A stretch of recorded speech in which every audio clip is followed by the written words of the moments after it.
Well, hello, it's Dee with your communication advice for the week so you can create healthy human connections. If one of your personal or professional relationships is splintered or in a shambles because of a lack of communication, miscommunication, or some type of communication breakdown, this is where you bring your problem.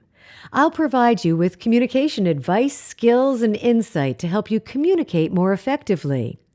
My philosophy? Many humans are either too passive, that's when you choose not to speak, and of course nothing changes or gets done if you don't speak, or they're too aggressive. That means they can be tough, maybe harsh, or even hurtful. My job is to help you to become assertively effective, so you have the ability to create rich and rewarding lives, careers, and businesses with less stress and greater results. Our first communication question today.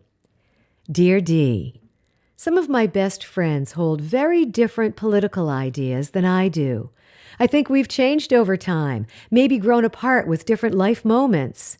How do I stop every casual conversation from going down that rabbit hole? I don't want to lose these friendships, which I've had for a lot of years. Signed, Dave from Dartmouth.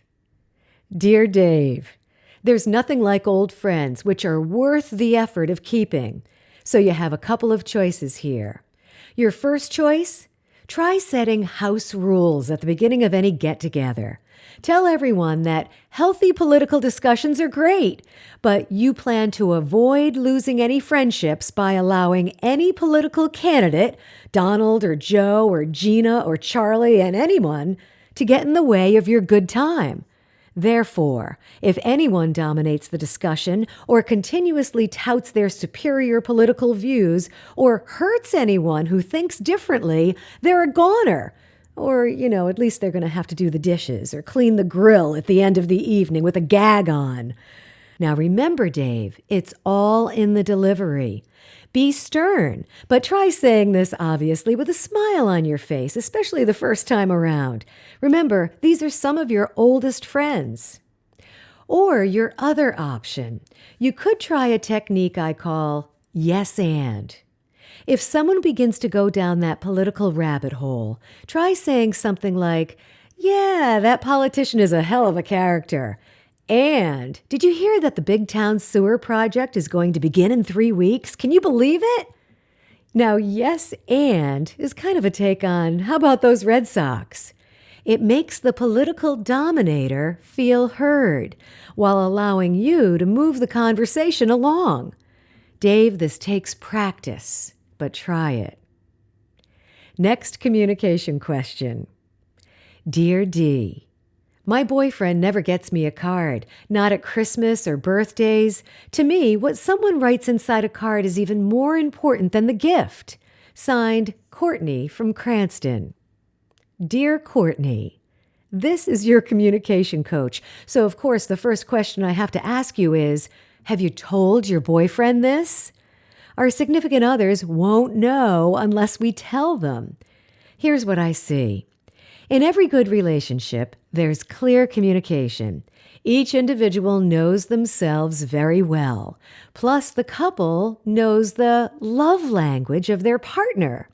According to this classic book, 5 Love Languages by Gary Chapman, receiving gifts and cards or notes is really important to some people and not to other people. So if you find that this is indeed important to you, Courtney, speak the words and ask for what you want. Do it with love and see where it goes. Your boyfriend may easily understand and begin taking time to do this for you, and he may not. So again, do it and then see how it goes. You probably know that ultimately we need to love ourselves more than anyone if we are to be ready for a committed relationship. But a good partnership takes 2 people who are attuned to the needs and the desires of the other. Both people in a healthy partnership, they take time to determine what they want and what they need in their relationship, and they have the ability to ask for it. Now, if you ask, Courtney, and you don't receive, I'm going to suggest that you step back and see if this is a pattern. It's up to you to figure out if this relationship is balanced and strong. Dear Dee is published every week at Rhode To send your Dear Dee question in complete confidence, just email news@Rhode Put Dear Dee in the subject line, and then look for your answer on Saturday. Please keep your information private in not identifying specific people, and sign your note as you would like it to appear, such as confused in Cumberland. This is Dee. Thanks for listening today as we create healthy human connections through effective communication. You can find me at ivoicecommunication.com. That's the letter I, voicecommunication.com.